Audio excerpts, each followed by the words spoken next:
head coach of Fort Knox, Matt Scott. Matthew, let's go through first off, and we haven't talked. I talked to a couple of your players, assistant coach Spencer Trapp. What has changed for the Westleys since the first two games? I know they got a body back, a skilled guy. For you as the head coach, what's been the main change and the push from them?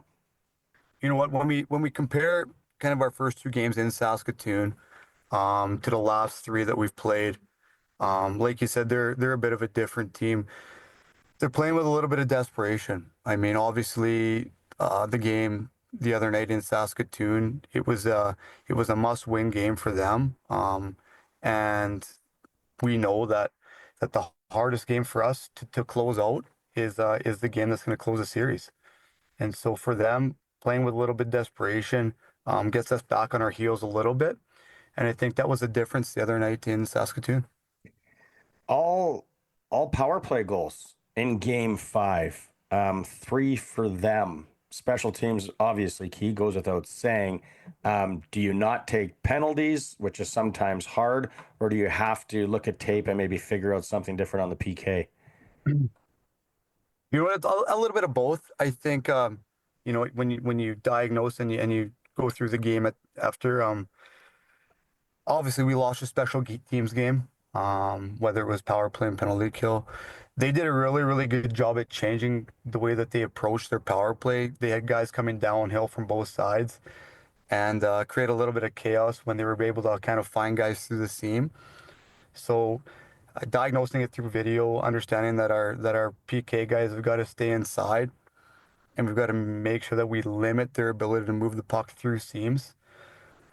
Excuse me. And then obviously with ourselves getting as many power plays as we did and not capitalizing, we know we've got to be better. We know that the special teams battle, it wins and loses games, and unfortunately the other night, special teams was something that wasn't on our side. On the 5-on-5 hockey, what do you guys have to do better tonight? I'm happy with the way that we play 5-on-5. You look at even last night's or the other night's game, in the third period when there were very few penalties, a lot of 5-on-5 play. I thought we controlled the pace of the game. I thought we managed and controlled the real good areas of the ice, and our puck management was real good. The only thing we need to be able to do now is, because we manage the puck and we manage the game with puck possession, is now we've got to start getting our guys inside a little more. We've got to start getting better looks. We're getting good looks. We've got to get better looks, and we've got to get more looks from inside the ice.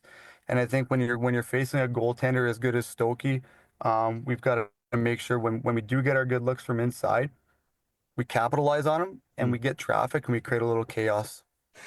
Atmosphere, in the barn tonight will be awesome. That'll be a huge help for you. Will last change be a big help and key for you? Yeah, you know what? Last change is always a positive, and it's always a pro. For us, it's managing their top two lines. The one thing that they do is they access our zone with a lot of speed.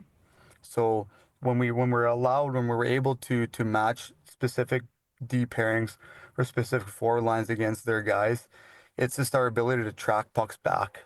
You know what? Mhm. Hunt pucks back as a group and limit their ability to generate anything off of the rush. And if we Mhm. can do that tonight, like you said, using the atmosphere of our rink, our fans who have been extremely great throughout the playoffs, throughout the year, you know what? Hopefully, by the end of the game, that things have gone our way. Maybe it was always the script though, right? To win it at home, first banner, first championship, to do it at home. You know what? Absolutely. Anytime you get a chance to close out a series, I mean, in Saskatoon, obviously we would have liked to be able to do that. But like you said, coming back home in front of our crowd, like I said, who have been extremely supportive all year, um, and understanding that this team is extremely important Mhm. for the community. I mean, Jared Williams, our general manager, and his family have done a really good job at making sure that this team is centered around the community, and to be able to come back and do it and have an opportunity on home ice to close out a series, like you said, for the first time ever in this franchise's history. I mean, it's special, and hopefully we can give the community that as well. All right, Coach. Exciting night in the fort tonight. Best of luck, and thanks for doing this. Perfect. Thanks, guys.